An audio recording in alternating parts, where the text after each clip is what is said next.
Thanks for joining us today. Really appreciate your time. Sure. Let me share my slides.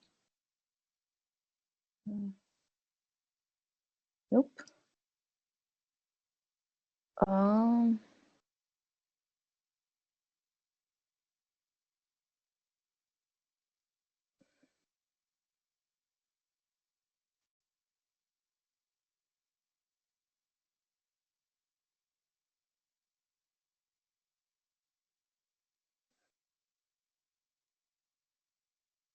all right. I don't seem to have an option here. Should be top, let me see here, top right where it Okay. says share. Yeah, there you go. And we're seeing your screen. Go ahead. Okay, you see the slides, right? Correct. Okay, great. Okay, so good afternoon, everyone. My name is Carlotta Domeniconi, and I'm a professor of computer science at George Mason University. So today I'm going to give a very brief overview on our project using deep learning to extract and analyze criminal networks from public available text. Part of the team are also two co-PIs, Professor Guadalupe Correa-Cabrera. She's an expert on migration, immigration, and social sciences, and specifically human smuggling. And Jean-Luc, a colleague in the computer science department. We are both experts on AI and machine learning. We have two PhD students in the project, and Dipak Meher is also here attending the meeting today. So I'm going to give you a brief overview of the overall tasks in the project, the challenges, the objectives, and an idea of the overall framework and how to validate our results.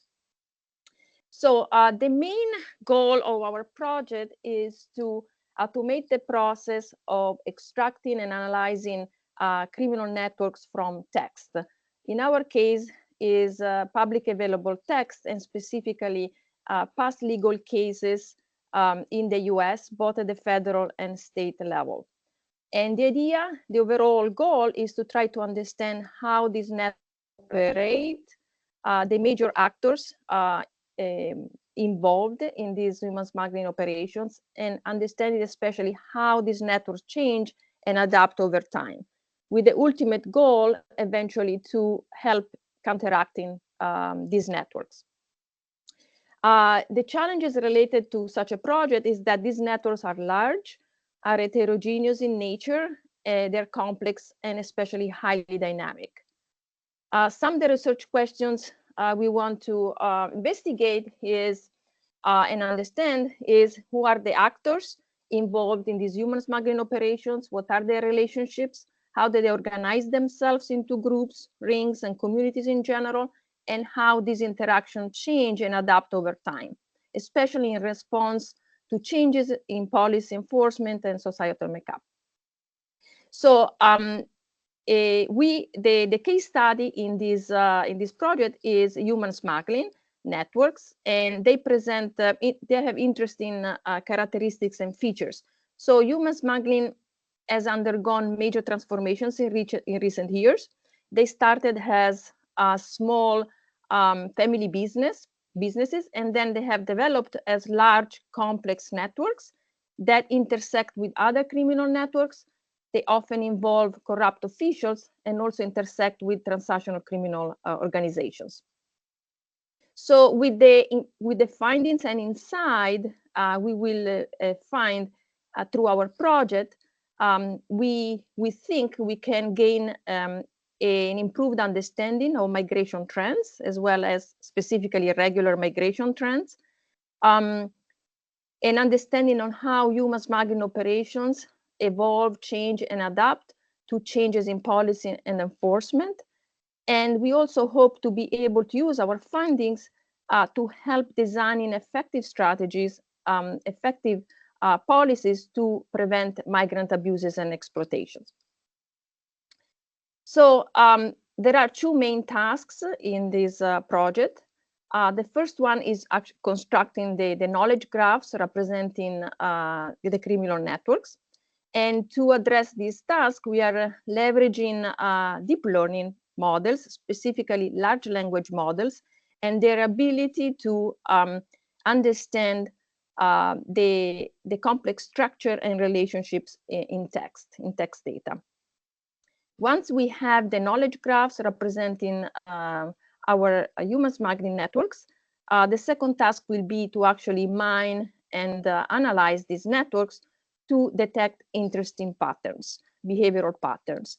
And these patterns will involve who are the actors involved, how they operate and interact with one another, how they form communities, groups, how these groups interact with one another, and how, again, these interactions changes and adapt through time.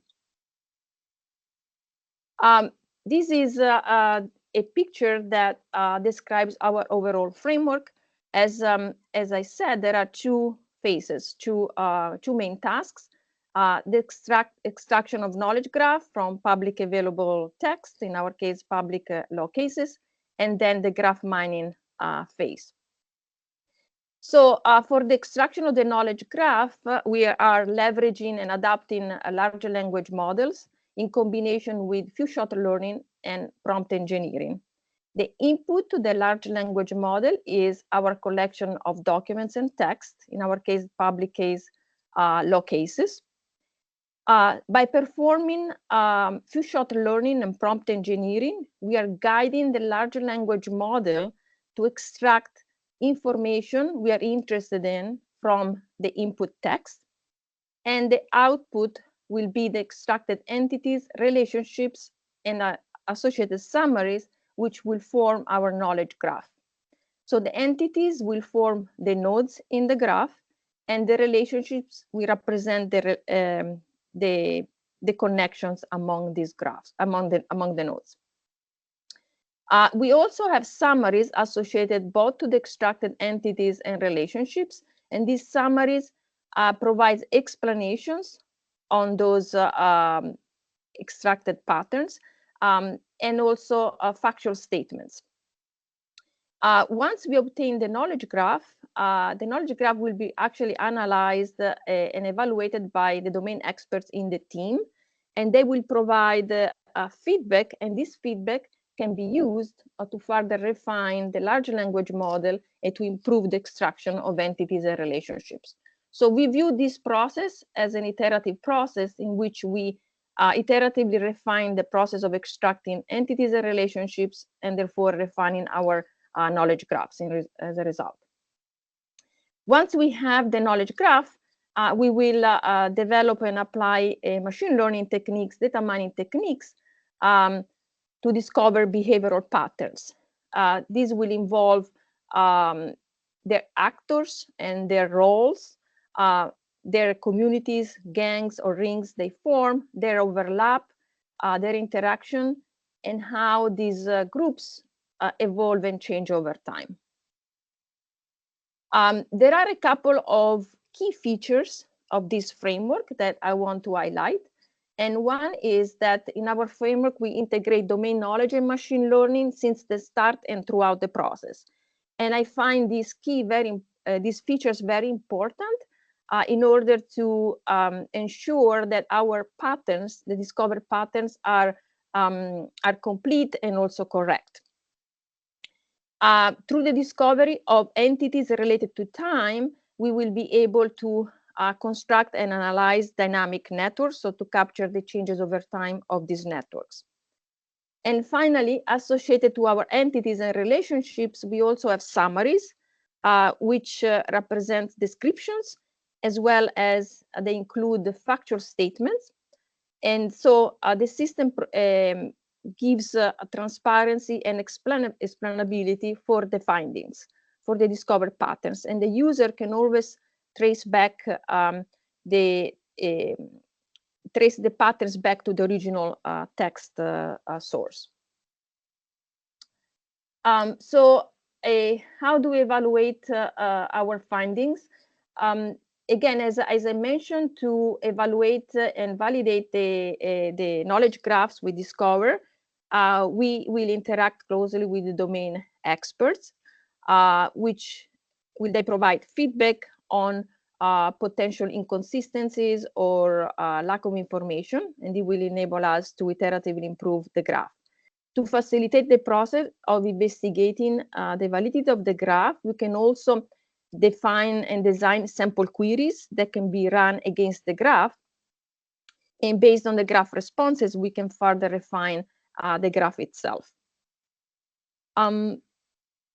To validate the behavioral patterns discovered from the graphs, again, we will deploy a domain expertise of the team, so we can assess the groups discovered, the roles of the various actors and their interactions.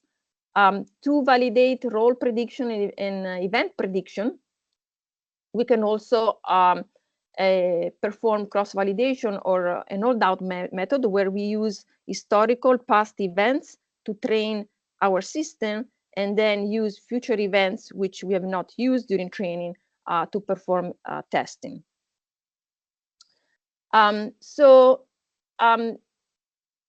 We hope that our findings through this project can actually assist in the development of policies and strategies to help dismantle and disrupt migrants' networks. The findings can also assist in the designing of policies and strategies to prevent abuses of migrants. And also, very importantly, the framework and methodology we are developing is not specifically tuned just for human smuggling. So human smuggling is just a study case in this project, but is general and can be applied also to other kinds of criminal networks, including human trafficking and drug trafficking and other kinds of trafficking networks. So that's it for my short overview. Happy to take questions. Thank you for that high-level overview as well, Dr. Domeniconi. Any questions? Hi, Dr. Domeniconi. Thanks for that presentation. I was just curious on your knowledge graphs. Are you building the knowledge graphs yourself, or are you using an external company to use that? Okay, so we right now we are leveraging GraphRag as framework, but we are using an open source large language model. So everything is run locally on our server. Okay, so we are actually so we are using a large language model, and we are leveraging the deep understanding that a large language model has in order to extract entities and relationships. But we are also actually refining the process, because if you use a pre-trained large language model as it is, you are not getting any useful information for your specific domain. You really need to tune and do prompt engineering and few-shot learning. You need to provide examples of what you're looking for, and also description of the kind of information you're looking for. So we are really tuning the large language model on our own. We're also encountering a number of limitations due to the fact that our log cases are fairly long. And so there are a lot of technical issues related also to size limitations of this large language model. So a large language model processes text in chunks. So it constructs subgraphs, and knowledge graphs in isolations that combines them. And this can lead to loss of information. It can lead to duplicates and also loss of potentially useful relationships. So we are working on these technicalities to actually improve the process of extracting entities and relationships to make sure that we actually capture all the useful information contained in these log cases. That makes sense. Okay. It does. I was more curious about the specific knowledge model you're using. I work for a company that uses knowledge graphs. We use Neo4j as our base. Some of our founders had started Mana, and then they came over to our company. So I was just curious on that. And then on the backside of all that, are you using AI to kind of reason over the data that comes out of the knowledge graph? Correct. Yes. So the second phase of the project will actually do the reasoning on top of the graph constructed. Yes. Yeah. So currently we are using GraphRag as framework, but we are really modifying it also, essentially. Thank you. Yeah. Could you characterize sort of how mature the research is in terms of the validation? Where are you in the validation process? Yeah, so right now we are generating graphs, knowledge graphs, and we have been refining the tuning and the prompt engineering. So right now we are able to get fairly good knowledge graphs, and we are in the process of focusing on the temporal aspects, right? Because the output is not just a single snapshot, but it's going to be a sequence of temporal snapshots. So we are actually aligning legal cases also to relevant historical time frame in the United States in terms of policy and enforcement in order to be able, right, to capture possible potential behavioral changes over time as we align these temporal networks with what's happening in the United States in terms of enforcement and policies. So we are in the process of gathering data and constructing the temporal graphs. Yeah, and then would you intend to maintain that with sort of current cases as they come up? For example, an established gang kind of thing, right? So, yeah, right now we are focusing on the time span from 1990 to basically 2024. Yes, but potentially, yes, we can keep feeding, right, law cases and keep constructing graphs. Yeah. Yeah. Thank you. Yeah. All right. Thank you, everyone, for your questions. I'll make sure that the slides are shared out after the presentation. Thank you, Dr. Domeniconi, for your overview. Thanks. You're welcome. Yes, ma'am. You're welcome to stay. Just got a little bit of board business we'll be chatting about, but you're welcome to join us for that as well, if you'd like. And with that, I will briefly share my screen and go over our topics. Completed our two tech demos. If there's any questions or any follow-up, I'll make sure everyone gets those slides as soon as we conclude here. And if there's any follow-up on where we can apply this research a little more deeply, please reach out and let me know. Some updates from SINA. We've got two new team members that you'll start seeing, Salma and Casey. Salma is a new project manager, and Casey will be the workforce development lead that we've been looking for. So expanding the team here at SINA, and looking forward to working with both of those individuals. We also have a transition success. We've got some of our friends on the line from FLETC, that's the Federal Law Enforcement Training Center in Georgia, and we are in the process of shipping them almost 3 terabytes video information on digital forensics. That'll get used by folks on the eFLETC learning site as a pre-training preparation, that sort of thing. We're also going to be sharing some knowledge products with them. So the whole point of this transition advisory board is to help transition the research and knowledge products that SINA supports. And so I always like sharing success stories in how we are able to do that. I mentioned when we last met, that was last year, that we have some URLs up, and I shared those with you. I'll share them briefly here again. They're all the recordings of the Transition Advisory Board meetings. They're stored on the website, not public facing. Here's the URL. I'll make sure I get this out to everyone. I also shared that the research portfolio, everybody I know on our board has this one bookmarked because it is the link to all the one-page PDFs and the additional information for the SINA research portfolio. And hopefully you all are sharing those early and often with all of your colleagues who might be interested. Lastly, we record these presentations so that we can post them. And here's the URL for the recorded presentations. The reason that might be important to you is if you share a one-page PDF giving some information on a research topic and someone would like to learn a little bit more, we've recorded the presentations like we did here today with these two tech demos, and they are available to you as well.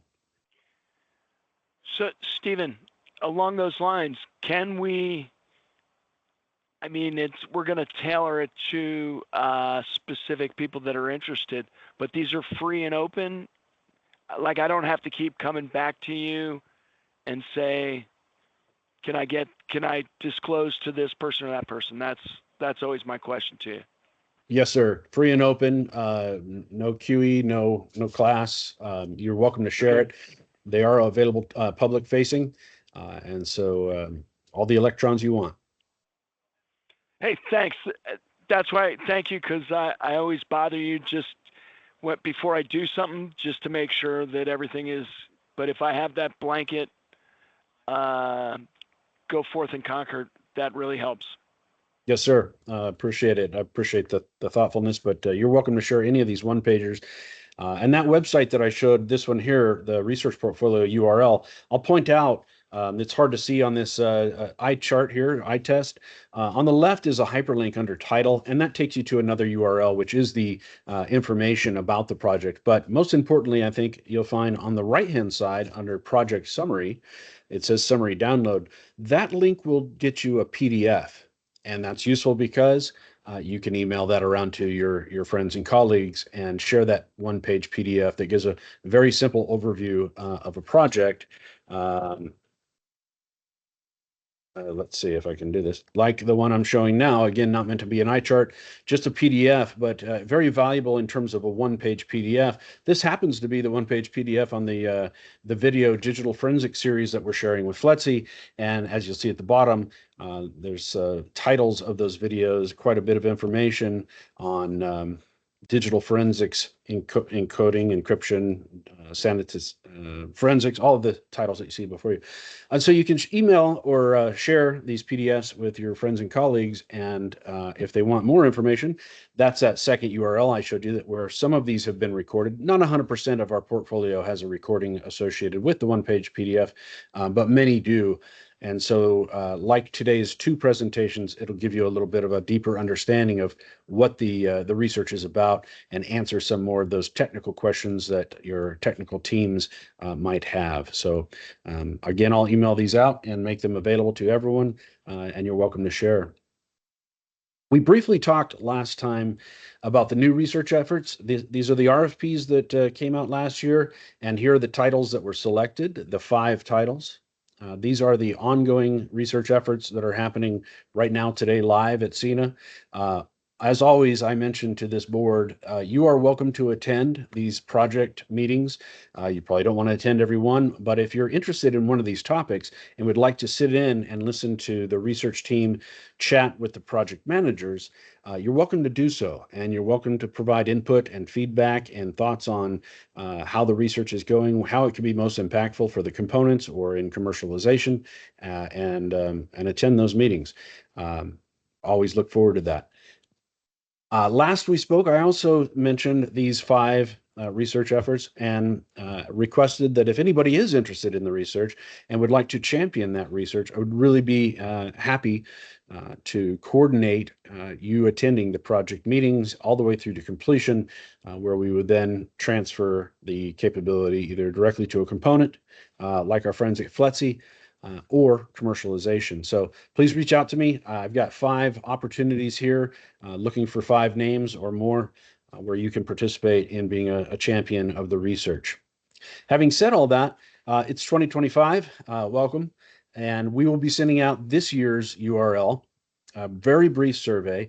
Of the 2 things that we ask of our Transition Advisory Board is, one, to attend these meetings, and the other one is to respond to the RFP survey so that we can get your input. We really look for your input because it makes our proposal stronger, and it gives us some ideas of the strengths and weaknesses of the proposals, and even as important, the transition potential, so that the research that is funded and conducted here at SENA is most useful to the end user in the CTOC, Transnational Organized Crime swim lane. So you'll be seeing that URL by email. I'll send it out to you in March. Really appreciate everyone's thoughtful response. It's very brief and very easy to click through the survey. It doesn't take much effort on your part, and your thoughts and insights are critical to making our RFPs as strong as they possibly can be in our attempt to fill the needs and gaps research-wise of our DHS components. So thank you in advance for that. And again, you'll be seeing that URL link to a survey in March. You'll also, as per usual, be receiving a follow-up email from me with a link to the recording of this presentation and the PDF slides, as well as a calendar invite for Wednesday, May 14th at 1400, which is our next TAB roundtable. And that's a few months away, so plenty of time for you to email me and tell me that you would like to be a champion for one of the 5 research efforts that I flash in front of you. Just in case you missed it, here it is again. This will be included in the follow-up email that I send as a PDF attachment. So please do look through here, and if the title of this research is of interest, or you think you can help us make it applicable to the end user, feel free to reach out. With that, let me open the floor one last time for any questions, answers, hopes, dreams, fears of the future. Any of the above? Yeah, probably all of the above. So any concerns about sort of the federal funding, given all the changes that are going on? Great question. I know George Mason is working diligently to make sure that we are not impacted, and across the board at the university. Right now, SENA is not impacted, and I believe our director, Brooke Heffright, is on the line. We are not being impacted currently, other than we just lost our Gov PM out of S&T OUP is no longer with us. So other than the fact that we were disconnected from our government PM, our funding at SENA is continuing, though, as per the description in our contracts. Got it. And I'll just say a word, just as a refresher. SENA is a cooperative agreement with DHS. It's not a contract. So we fall under the threat to grants rather than the threat to contracts. And that is an issue which is much larger than SENA. It has several branches. One of which was the OMB freeze on disbursement of grant funding. We were briefly looking at that situation, along with everybody else in America, and Medicaid, and once the disbursement freeze stopped, that was fine. We do have awarded funds for FY25, so as long as disbursement doesn't happen, we are in the clear. Unlike a lot of organizations, and particularly ones that are funded through contracts, we're able to fund most of our activities directly off the grant rather than relying on overhead to the university. And so pretty much everything you see, all of our team, all of our outreach activities, our website, our events, they are all funded directly from the grant. And so, of course, the future stability of any organization, that is hosted at a university is going to be impacted by a change in what is that second branch, which is the NIH announcement about limiting indirect expenses to universities to 15%. That would severely impact the funding model of any university in the country. It would affect us much less immediately than it would most research at public universities.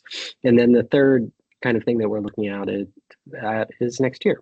So SENA is a 10-year cooperative agreement between George Mason University and DHS. That means, we've had a very stable, very productive, long-term relationship with DHS, just as foreseen by the statute that set up the Centers of Excellence back in 2003 when DHS was stood up. However, we are funded from year to year by the federal budget. So we're under the CR, just like everybody else, and we're waiting to see what the administration is going to propose in terms of funding for DHS and how Congress will dispose of that. So good news is that pretty much out of our hands, and we're in very good company. Yeah, everybody, of course, is dealing with that. It's helpful. Yeah. I appreciate the detailed explanation because it's helpful to understand kind of how those flow downs are trickling through the system. Yeah. So thank you for that. Well, you're welcome, and we want our our friends on the tab to understand exactly kind of where we are and be very transparent, and also to to share the news. We'd love for as many people as to know as possible how these ructions and federal funding are having concrete effects on the institutions you work with and the particular programs that are funded through them. Thanks. Thank you. And that's a good segue into my last point, which is, as Brooke just mentioned, these centers are stood up on a 10-year cycle. We're in year 8, which means a couple of things that I wanted to chat about with the board. Number one, we've got a very mature research portfolio. It's filled with research that is completed and standing by to be deployed. And what we need to do now is find places to deploy it throughout the components, or to commercialize or license the research. So very mature portfolio. It also means that if everything goes well and the creek don't rise, as my grandpa would say, we've got 2 years left. Ideally, we want SINA to be sustainable beyond that 10-year mark, and I'm working diligently, just like the rest of the team, to see that to fruition. However, technically, we have 2 years left in the center's life cycle, and that means for the next 2 years, this is the last leg of our journey to run and make the most impact we possibly can with the research portfolio that we have, the knowledge products, and so on. And so really appreciate everyone's support on the advisory board in trying to find homes for this research and making use of the research that SINA has funded. And thank you. If there's any questions, please feel free to let me know. Otherwise, you'll hear from me with a follow-up email, as always, as well as a calendar invite for that Wednesday, May 14, next meeting of the advisory board. Hope you all have a great day. Thank you for your time out here. Thanks. Bye. Thanks.